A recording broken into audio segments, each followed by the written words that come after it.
Saudações. São 17 horas.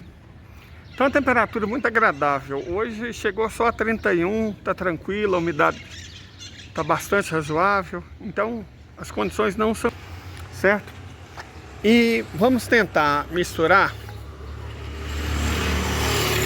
economia política, uma análise sociológica e geopolítica. É quase uma meta-análise, né? Porque vamos tentar analisar a própria análise. Eu não tô nem falando de coisas tipo Professor Rock ou Hoje no Mundo Militar, não, porque aquilo merece comentário, aquilo nem é sério. O que eu tô tentando dizer é que eu sou geógrafo, certo? Sou geógrafo e tenho formação também em economia. Tenho mestrado nessa área. Então, é claro, e fui professor por 20 anos de humanidades, filosofia, sociologia e tal. Claro, entendo bastante história e gosto. Certo? Inclusive historiadores que não são marxistas. Brodel, por exemplo, tem verdadeira fascinação por ele. E claro, alguns livros canônicos. O Queijo e os Vermes, que eu recomendo imensamente, certo? Porque a mim interessa um pouco de estrutura do pensamento. Não num nível tipo Lévi-Strauss, mas a estrutura do pensamento.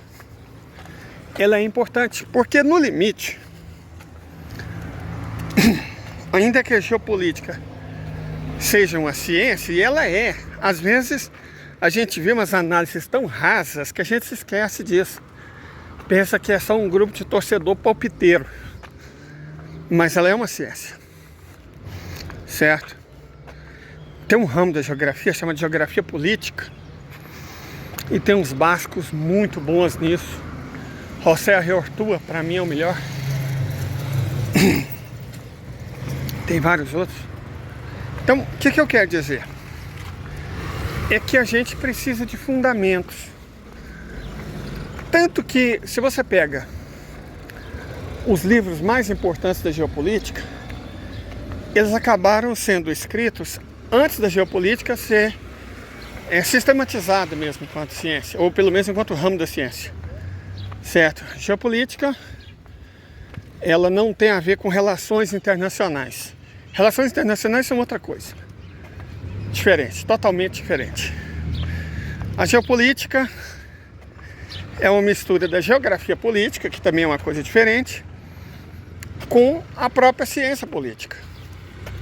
E aí, claro, ela serve às relações internacionais, como serve a geografia, como se serve e serve a história, certo? Então, é um conhecimento múltiplo e vário. Exige um certo grau de sofisticação, porque senão vira palpite. Senão vira listras, a pedra no sapato do Putin. Certo? Se não houver um mínimo de sofisticação. Eu nem vou falar epistemológica. Eu vou falar histórica, geográfica, sociológica, antropológica. Você não consegue fazer uma boa análise, você faz uma torcida. E aí você torce para que esteja certo. Ou para que as pessoas acreditem. Certo? Porque existe uma diferença enorme entre uma coisa estar certa ou estar errada e ela se aceita ou não. As pessoas tendem a seguir como se fossem lemingues determinados líderes. É o que Max Weber chama de qual que é o nome? Dominação carismática. Isso, dominação carismática.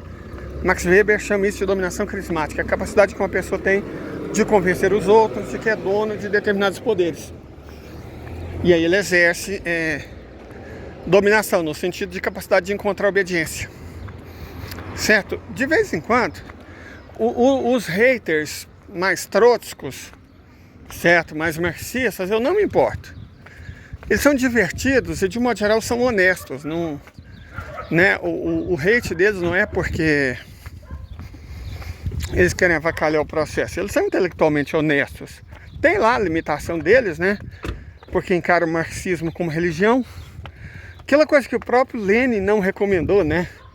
Num ensaio fantástico que, infelizmente, ninguém lê, chamado Esquerdismo, a doença infantil do comunismo, mas que deveria ser obrigatório. Eu lembro, eu fui por uns 10 anos filiado ao PCdoB, em outras épocas. E a formação do PCdoB era muito séria.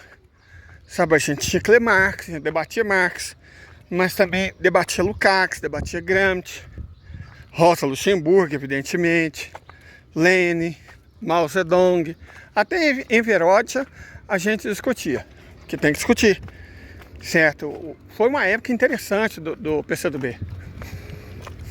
Depois o partido se perdeu um pouco, mas foi uma época interessante na minha juventude.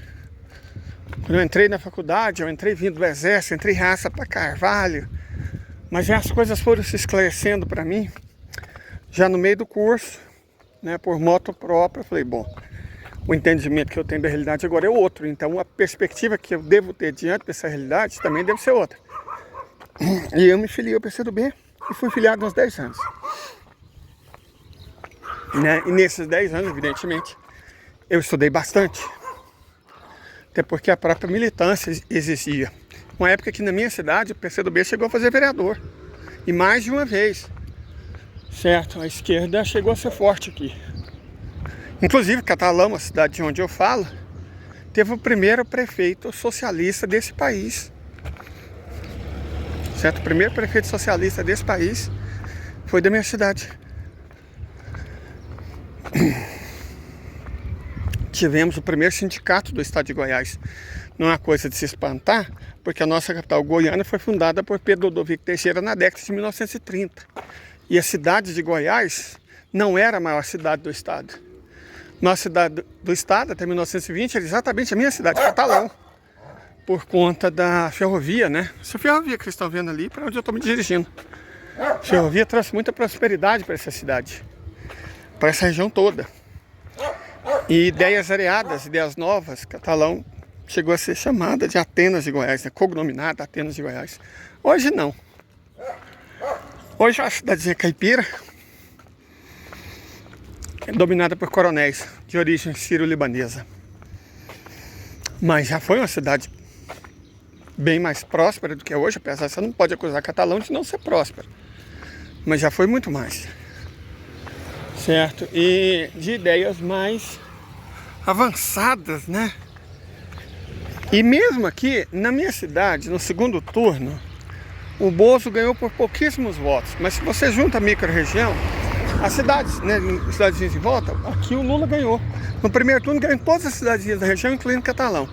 No segundo turno só perdeu em Catalão, mas por pouquinhos votos, por pouca coisa. Eu não julgo, muita gente se assustou, né? Bolsonarismo cresceu, os evangélicos praticamente obrigaram os fiéis deles a votar. Então ele ganhou por pouquíssimos votos aqui. No segundo turno, não no primeiro. É uma cidade até arejada, ainda que, né? Não tem nenhum deputado, nenhum vereador de esquerda. Nenhum, são todos de direita. Infelizmente, o progressismo político se perdeu por decisões erradas do próprio PCdoB, inclusive por isso eu saí do partido, e do PT local, que aqui era uma lástima. Existia uma liderança chamada João Enéas, que era um cidadão extraordinário. Extraordinário, foi uma lástima muito grande para a nossa cidade ele nunca ter sido eleito. Teria sido um excepcional prefeito, eu não tenho dúvida nenhuma quanto a isso. Mas aí quando ele faleceu, não, por isso que eu tenho medo do pós-Lula. Não houve novas lideranças, certo? E a coisa desandou, a esquerda aqui está morta. Você tem a esquerda lacradora, né, o pessoal do Sol, que está lá na UFG, na UFCAT, na Federal de Catalão. Você tem um pessoal mais lacrador do PSOL, mas não elege ninguém não, sabe, é só, infelizmente, o negócio deles é outro. Como eu disse, a esquerda da minha cidade morreu. Triste isso, né? triste. Mas voltando à questão, eu já morei, evidentemente, em outros lugares, morei em Uberlândia, um tempinho em Brasília, em Salvador. Conheço um punhado de lugares, já tive na época que o PT destruiu nossas vidas. Conheci a América do Sul inteira e alguns países da Ásia e da Europa. Sempre como mochileiro. Nunca entrei numa agência de viagem, né? A viajar assim, quase a esmo, ajuda muito a gente a conhecer as pessoas, conhecer as culturas, né? E ao mesmo tempo não tratar as pessoas como se você tivesse um zoológico, igual aqueles babacas que vai pro Rio de Janeiro e vai em excursão fotografar a favela da Rocinha, né? Eu lembro que eu tive com a minha mãe numa cidade que eu nunca esqueço, chamada Tocha, uma cidade de uns 5 mil habitantes, uns 4 mil metros de altitude, entre Vilhaçon e Oruro. E a gente parou lá, era mais ou menos 1h30 da madrugada, muito frio, né? 4 mil metros de altura, muito frio, difícil de respirar. A gente parou para tomar um té de coca e comer umas... É uma espécie de chipá. Parece aquela chipá paraguaia, mas lá tem outro nome. Mas parece muito a chipá paraguaia. E comer alguma coisa, essa chipá, e tomar um té de coca para aguentar o restante da viagem. E aí eu sempre gostei de conversar com as pessoas, sabe? E a gente aprende, claro. Mas eu sempre também tive o cuidado de não demonizar o academicismo. Nem tanto ao céu, nem tanto à terra. É claro que conversar com as pessoas, tocar a realidade, o próprio Milton Santos falava isso. Para ser aprendido, o espaço tem que ser sentido, tem que ser vivido. Mas Milton Santos nunca foi um anti-intelectual, de forma alguma. De forma alguma. Certo? Ele sempre falou da importância do chamado intelectual orgânico. Eu estou longe de ser um intelectual. Eu nem sei se eu sou orgânico, né? Mas o fato é que é importante a gente ler. Inclusive eu ganhei 2 livros de economia política, teoria monetária moderna, que é uma coisa que eu sempre gostei. Só que eu não tinha sistematizado. Certo? Agora eu tenho sistematizado. Hoje mesmo eu já começo a ler. Quer fazer um fichamento, né? Acho que é importante fazer um fichamento, tal. Colocar as ideias na cabeça. E semana que vem eu já quero produzir vídeos sobre esses livros. Que economia monetária moderna, teoria monetária moderna, ela é foda falar isso, porque a gente sabe o que costuma significar, mas ela não é nem de direita nem de esquerda. E de fato ela não é. Ela é uma visão quase contábil da economia, que não era muito diferente da visão de Marx. Muita gente pensa que o Capital é um livro de doutrinação comunista, mas não é. O Capital é um livro que está explicando exatamente o capital, está explicando o capitalismo, certo? É isso, ele está explicando o capitalismo. E a linguagem de Marx, em alguns pontos, até mesmo nos 3 capítulos que eu sempre indico para quem quiser começar, 1, 2 e o 3 do tomo 1, volume 1, é uma linguagem quase contábil. Você tentando entender a mercadoria, a moeda, certo? Nesse sentido, o pontapé inicial não é tão diferente no Capital quanto na teoria monetária moderna. Acaba tendo uma visão um tanto quanto contábil da economia, dos fatores econômicos, certo? Mas enfim, a questão é não trabalhar com o anti-intelectualismo, porque senão você fica numa vibe de participante da Fazenda, né? De achar que a Sherazade fala difícil, porque você mesmo fala como um camponês espanhol do século XV. Linguagem tosca, sabe? A gente tem que tomar cuidado com isso também. Certo? A gente precisa ter um certo embasamento, e até filosófico, sociológico, histórico, econômico, geográfico. Sempre fica parecendo que os ministros da União Europeia e do Reino Unido que não estavam sabendo localizar a Ucrânia no mapa. Aí fica difícil, né, camarada? Aí fica complicado. Esse nível de imbecilidade é que levou o Ocidente para o buraco onde ele está agora. E não se engane, o Ocidente está no buraco e não vai sair dele. Não vai. A gente pode começar a discutir um pouco de economia política. O Ocidente está num buraco do qual ele não vai sair. Por que ele não vai sair? Vamos dividir o problema em 4. Estados Unidos, Europa, Canadá e Austrália. A Austrália é um país um país enorme, né? Uma das consideradas 6 nações continentais, junto com Brasil, China, Canadá, Estados Unidos e a Federação. País enorme, mas que tem o quê? Pouco mais de 25 milhões de habitantes. Não tem direito que não tem 4 habitantes por quilômetro quadrado. Muito pouco povoado, muito pouco populoso. Você tem gente naquela faixa sudeste, né? Entre Adelaide, passando por Melbourne, Sydney, Gold Coast, Brisbane. E numa faixinha no sudoeste, em torno de Perth. E aí você tem umas cidades ricas, bem mais ao norte, Cairns, Darwin, né? Mas fora disso, a Austrália é pouco mais que uma Minas Gerais, bem vitaminada. Certo? Pouco mais que uma Minas Gerais bem vitaminada, em termos de população. Embora numa área 15 vezes maior. Então, a Austrália é nada. A empáfia com que a Austrália desafia a China é patética.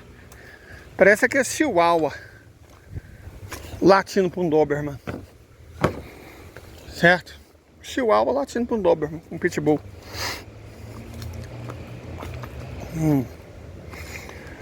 Tem população menor, bem menor que a de Chongqing, Xangai,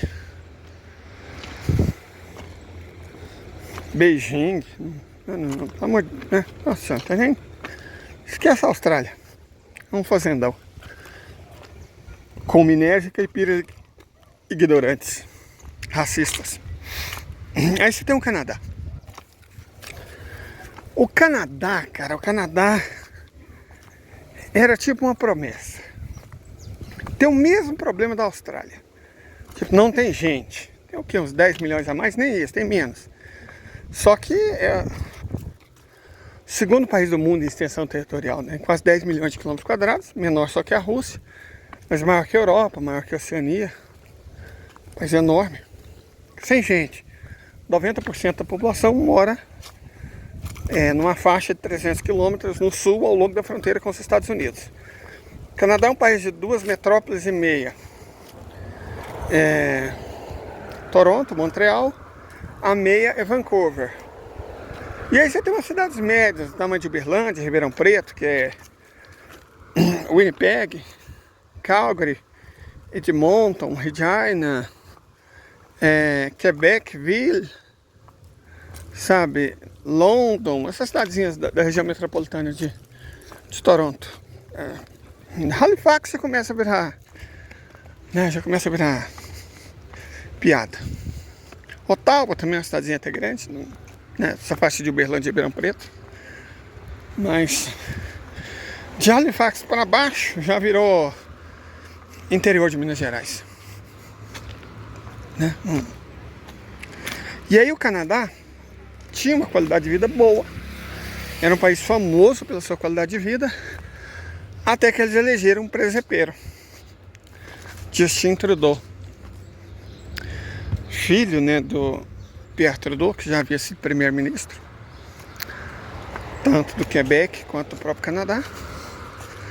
Ele teve uma ideia boa, né? A ideia é boa. Criar programas maciços de migração para que o país atingisse 100 milhões de habitantes até o ano de 2100. Atingindo 100 milhões de habitantes, mantendo as coisas como estão hoje, como elas se projetam, o Canadá seria a segunda maior potência do mundo ocidental. Ultrapassaria tranquilamente, com 100 milhões de habitantes, a Alemanha, a França, a Inglaterra, né? A Itália, a Alemanha, porque a Alemanha não vai passar de 80 milhões de habitantes, e o Japão, cuja perspectiva em 2100 é ter uma população como a da Alemanha hoje, na faixa de 80 milhões de habitantes. Quer dizer, que o Japão perca um terço da sua população, na perspectiva mais otimista. Então o Canadá se tornaria rico em recursos naturais, um território enorme, com 100 milhões de habitantes, se tornaria a segunda potência do mundo ocidental. A ideia era ótima. A execução que foi uma tragédia, porque ele enfiou na cabeça dele que ele conseguiria fazer isso trazendo mão de obra qualificada do mundo inteiro, pessoas jovens dispostas a fazer do Canadá o lar delas. Criou um sistema de pontuação, convidou todo mundo, venha para o Canadá. Só que o burro esqueceu que para a população sair de 30 para 100 milhões de habitantes, você teria que fazer o quê? Ainda mais considerando que as pessoas viriam solteiras, ou recém-casadas, ou com poucos filhos. Vamos supor que a pessoa viesse casada, mas muitas viraram solteiras para compensar aquelas que tivessem um ou dois filhos. O Canadá precisaria de 35 milhões de casas para abrigar 70 milhões de pessoas. 35 milhões de novas casas, pelo menos, apartamentos, novas residências. E o imbecil não parou para pensar quem construiria essas novas casas. Será que ele achou que as casas brotariam como se fossem cogumelos na primavera? Parece que ele acreditou nisso. E aí, quando ele for falar de mão de obra qualificada, ele lembrou de developer, ele lembrou de programador, né, de todo tipo, especialista em inteligência artificial, cientista, engenheiro, médico. Lembrou de todo mundo, menos as pessoas que constroem casas: pedreiro, eletricista, encanador, azulejista, ceramista. Desse ele não lembrou, não. Resultado: em 8 anos, o preço médio dos aluguéis no Canadá passou de 400 para 2 mil dólares. E é óbvio que os salários não acompanharam. O setor imobiliário ganhou dinheiro como nunca.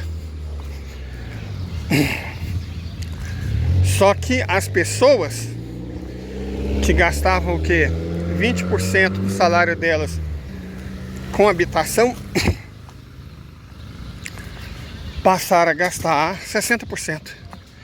O que implica dizer que eles tiveram que tirar dinheiro do vestuário e até da alimentação. Ou simplesmente não conseguiam mais morar. Não conseguia mais lugar para morar. E se tornaram homeless.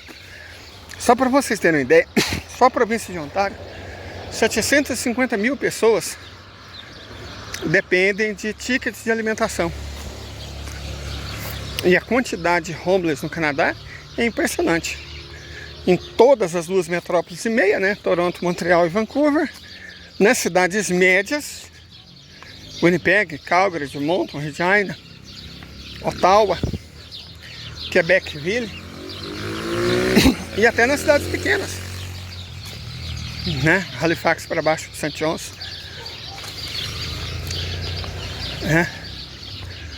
Fredericton. Todas essas cidades começou a ter problema com pessoas que não tinham casa, homeless. Por quê? Porque não tem como pagar. Não é que os salários do Canadá caíram, eles até subiram um pouco. Só que o custo da moradia ficou tão alto, mas tão alto, que absolutamente inviabilizou até o consumo de comida. E a própria moradia foi inviabilizada. Então o Canadá hoje, você tem aquelas bolhas, né? Tem muito blogueiro, cara, que racha de ganhar dinheiro enganando o otário. Sabe? Oh, como se mudar para o Canadá? Como é a minha vida no Canadá? Hoje eu levantei e decidi que eu quero comprar mais uma BMW. Aí eu passei num lixão do Canadá, Peguei essa TV de 58 polegadas, esses 2 micro-ondas, esses 4 iPhones que alguém jogou, que é um iPhone antigo, né, 13. E vou levar isso para minha casa, né, porque eu cansei do iPhone 12 que eu achei jogado no lixo semana passada. E o Toyota Corolla que eu uso para transportar tralha, ele é um modelo muito antigo, né, 2021, que eu também achei jogado no lixão. Então eu quero viver uma vida mais minimalista, só com a minha Ferrari e o meu Porsche. Eu odeio o Canadá, então, sabe, tá cheio desses tipinhos assim, vendendo curso, vendendo facilidade, dando dicas para ir morar no paraíso que é o Canadá. É claro, né? Todos os dias um otário e um malandro acordam. Todos os dias, né? Um deles vai fazer vídeo sobre o paraíso que é viver no Canadá. O outro vai comprar curso. Enfim, Justin Trudeau acabou com o Canadá, né? Verdade seja dita. Peraí, gente. Isso é moringa. Deixa eu ver se tem alguma semente. Eu prometi pra minha amiga que eu levo umas sementes pra ela, mas o sol tá batendo na minha cara. Tá difícil achar um seco. Não pode arrancar. Ali tem os maduros. Peraí, gente. Peraí. Fique rico plantando moringa. Como eu compro 2 Porsches por mês plantando a planta do futuro. Moringa é a planta do futuro. Já é presente, eu presto consultoria. E um contratante meu já tem 4 hectares. E eu estou tentando convencer ele a aumentar para 10. Perfeito para alimentar gado. Não tem volume, né? Não tem muita caloria, mas proteína, cálcio tem demais. E aí a gente está plantando capiaçu, moringa e glericídia. E uma planta chamada pornúncia. É uma boa. Mas enfim.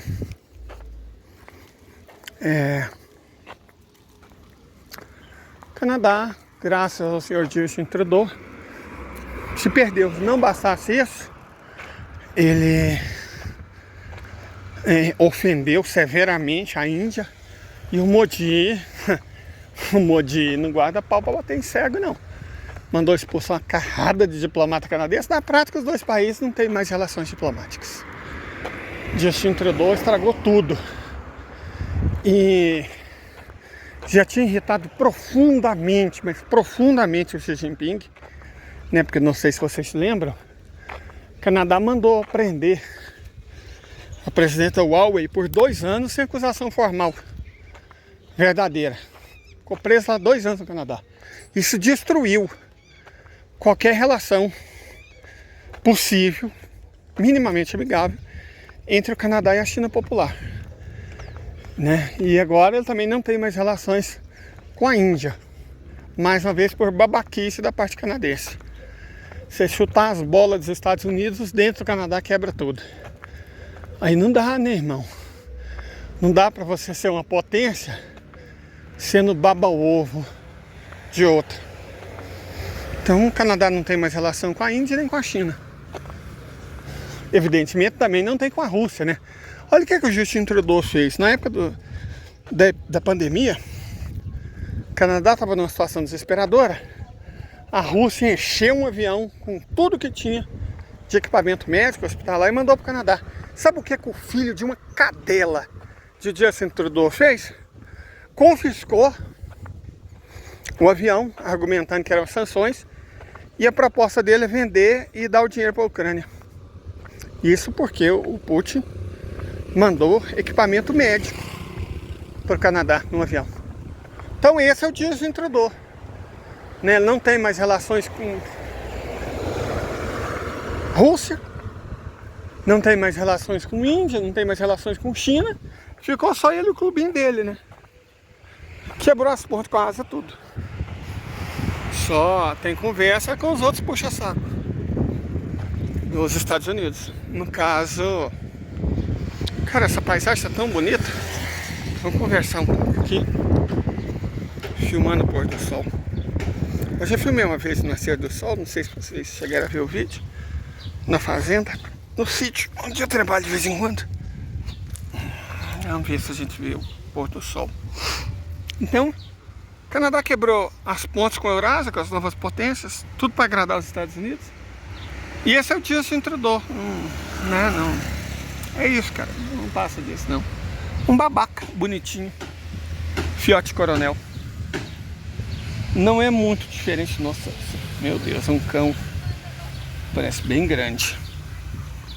Pera aí, gente. Olha, ele tem a língua preta. Uau!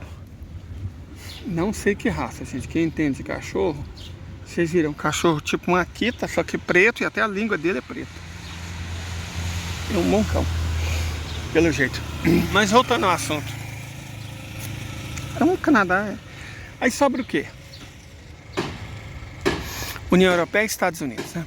Os Estados Unidos quebraram, né? Eles, quer dizer, abandonaram mais uma vez, né? Um país que acreditou neles. Abandonaram a Vietnã do Sul, depois abandonaram o Afeganistão para o Talibã.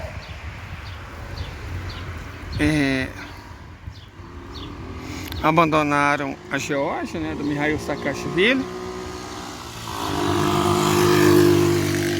Lascaram com a Armênia.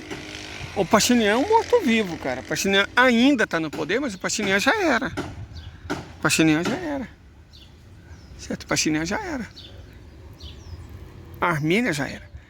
E abandonaram o Zelensky também, argumentando que não tem mais dinheiro. Se vira, foda-se, né?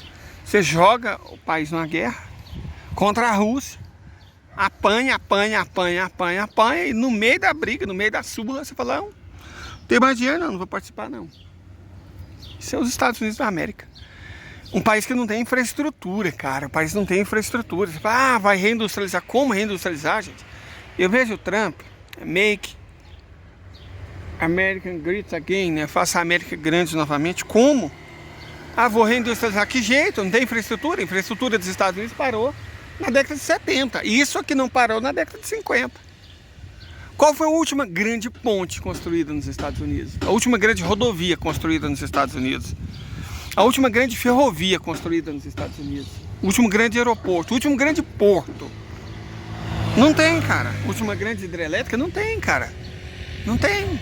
Não tem. A verdade é essa. Os Estados Unidos não investem em infraestrutura há 50 anos, há meio século. A infraestrutura deles está derretendo. Não é que eles não fizeram mais, não. Não, eles não fizeram manutenção nas que já tinham. Então não tem manutenção na infraestrutura que eles tinham. As pontes estão caindo. O asfalto está numa situação tão ruim. Cimento, né? No asfalto, lá é cimento, igual na Argentina, na Bolívia. Cimento fica numa situação tão ruim que estima-se que os gastos com seguro, por conta da péssima condição das estradas, ultrapassem os 200 bilhões de dólares por ano. Só com gasto extra devido à péssima qualidade do cimento, da pavimentação das rodovias americanas. Gente, não vou nem falar de ponte caindo, não. Trem descarrilando, porque as ferrovias ficam tortas. Estados Unidos já era, cara. Vou reindustrializar. Como vai reindustrializar, camarada? Como? De onde você vai tirar energia? Linha de transmissão, rodovia, ferrovia, porto, aquelas coisas que a China fez. Como é que eles são? Não tem, cara, não tem como. E mão de obra? Vai importar o resto da vida? Em algum momento eles vão ter que depender da própria mão de obra. Ainda mais agora que o dólar está caminhando para valer farinha, né? Como é que eles vão pagar essa mão de obra? Se o dólar valeu o que ele deveria valer, $1, R$1. Como é que eles vão pagar? Quem vai migrar para os Estados Unidos para trabalhar para eles nessas condições? Não vão, cara. E eles não têm mais mão de obra. Compensa nos Estados Unidos você pagar uma faculdade caríssima, que ela é mercado, né?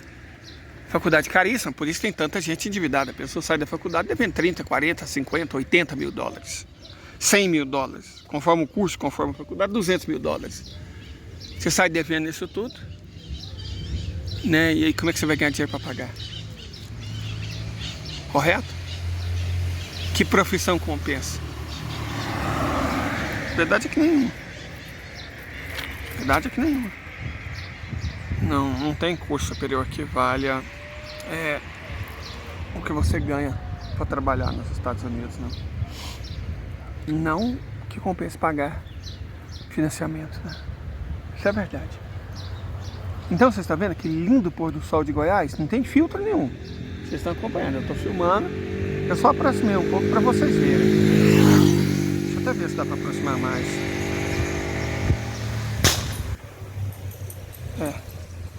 Essa é a imagem que eu estou vendo daqui.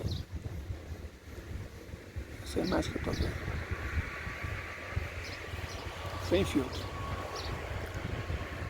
O que vai acontecer com os Estados Unidos? Estão quebrando, cara. Vou até mostrar os indicadorzinhos aqui.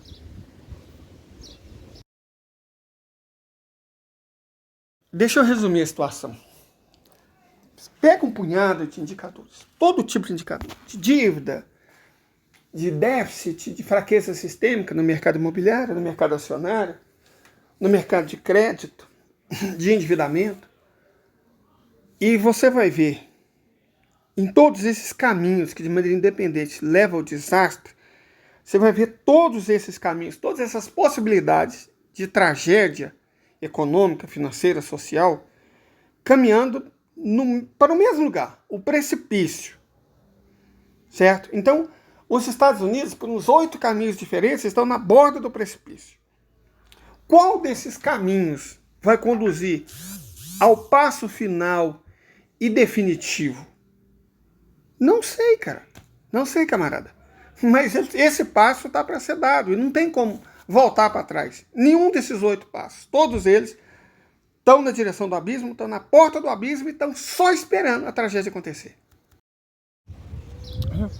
Quebrando. Os Estados Unidos já era. Está esperando um fator que desencadeia, né?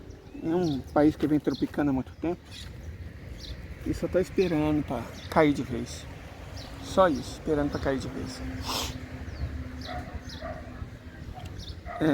Não tem dinheiro para financiar a Ucrânia, para entrar na guerra que eles mesmos causaram. Não tem mais como se manter. Deixou a Ucrânia numa pindaíba do tamanho do mundo, o país está lascado. E eles próprios não têm o que fazer, cara, porque a questão toda não é que a guerra custou caro. O complexo industrial militar custou 850 bilhões de dólares. O problema nem é esse. O problema é que o serviço da dívida já é de mais de 1 trilhão. O serviço da dívida, que eles têm que pagar de juros da dívida, já é mais do que eles gastam com o complexo industrial militar. Então os banqueiros estão tirando do povo americano mais do que a indústria da guerra. E aí, para pagar esses 2 parasitas, os banqueiros e os industriais da guerra, evidentemente não dá, cara. Não dá. Estados Unidos já era. Isso é de verdade, Estados Unidos já era. E a Europa? A Europa confiou nos Estados Unidos, né? A Alemanha abriu mão das suas indústrias para agradar os Estados Unidos. A Alemanha se fu para favorecer os Estados Unidos. A Inglaterra mais ainda. A Inglaterra tem acho que 550 bilhões de dólares que ela comprou em título da dívida pública dos Estados Unidos. Olha se tem base uma loucura dessa. 550 bilhões de dólares em título da dívida pública americana. A Inglaterra não tem dinheiro para pagar o serviço de saúde, as mulheres estão tendo que se vender. Não é para pagar a faculdade, igual uns 5 anos atrás, não é para poder comer, para levar comida para os filhos, para as mães, para si próprias. Então tem que se vender. Um número cada vez maior. Essa é a situação do Reino Unido hoje. A situação da Suécia está pior ainda. A Suécia virou uma terra sem lei, dominada por bandido.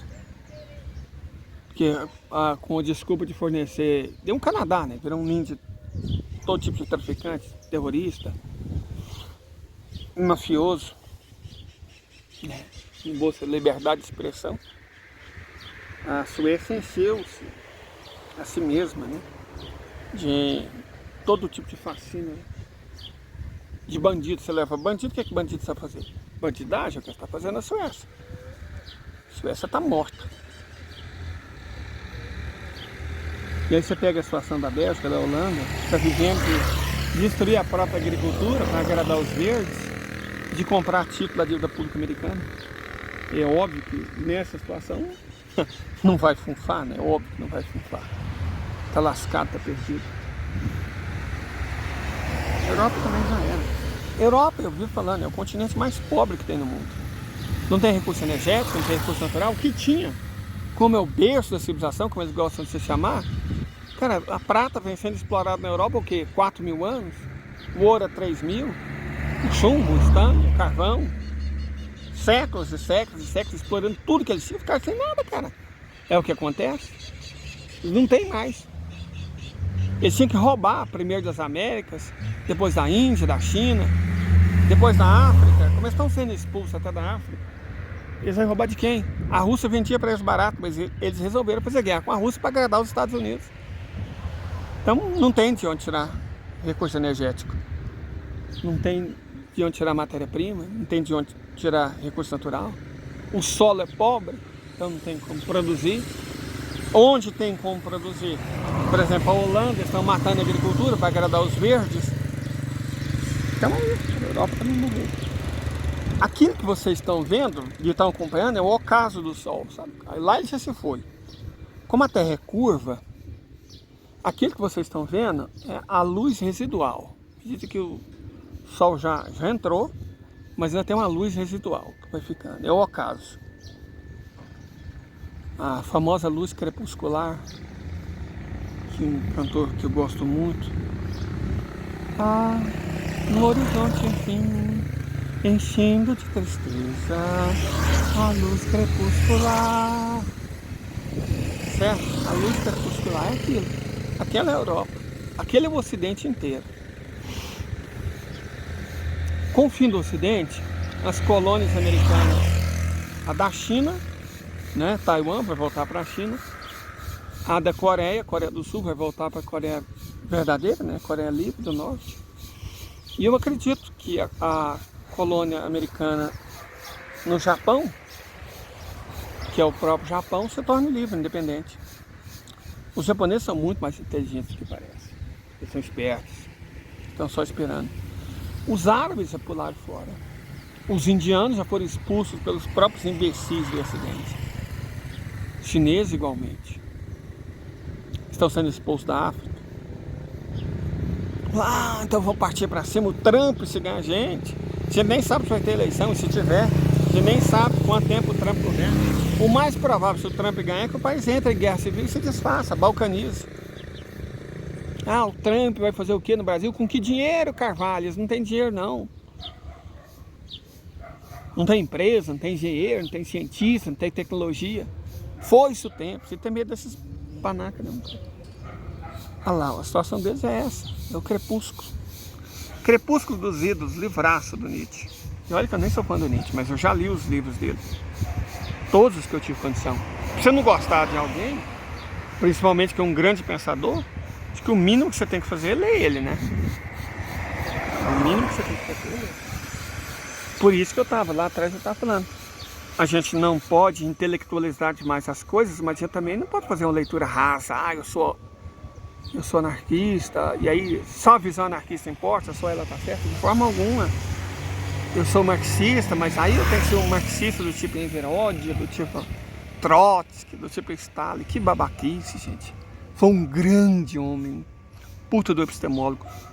Mas não foi Deus, não. O Deus que eu acredito mora naquela igrejinha ali, ó. Certo?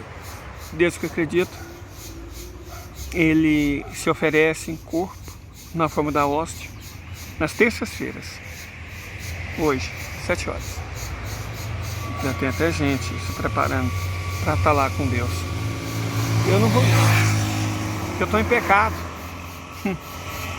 E aí se eu não posso comungar, eu não assisto a missa. Eu sei que é errado, mas eu prefiro não comungar, porque eu estou em pecado, eu tenho certeza que eu tenho pecado. Aí eu tenho que me confessar. Só que eu estou no meio de uma crise de ansiedade, que já dura 1 ano. E aí eu fico tenso até para confessar. E sem poder confessar, eu não vou na missa, porque eu não posso comungar.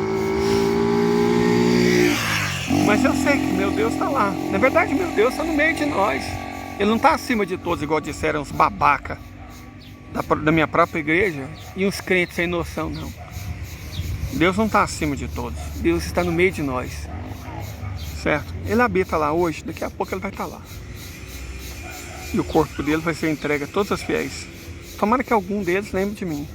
Ou ore para os pecadores de modo geral, né? Me sinto representado. Confie muito em Deus. Em Deus, não em Marx. Gosto demais da conta, sempre que eu posso eu cito. Sempre que eu posso eu analiso a perspectiva marxista. Mas meu Deus está lá. Está aqui, está em todo lugar. Está no meio de nós. Perfeito? Então é isso, gente. Eu espero que vocês tenham uma ótima semana. Certo? Hoje é bastante provável que eu faça uma live. Mas se eu tiver certeza que eu tenho assunto, falar só por falar é errado. É vaidade. Eu já tenho pecado demais para acrescentar mais um. Ok? Então até mais, gente. Fui, muito obrigado.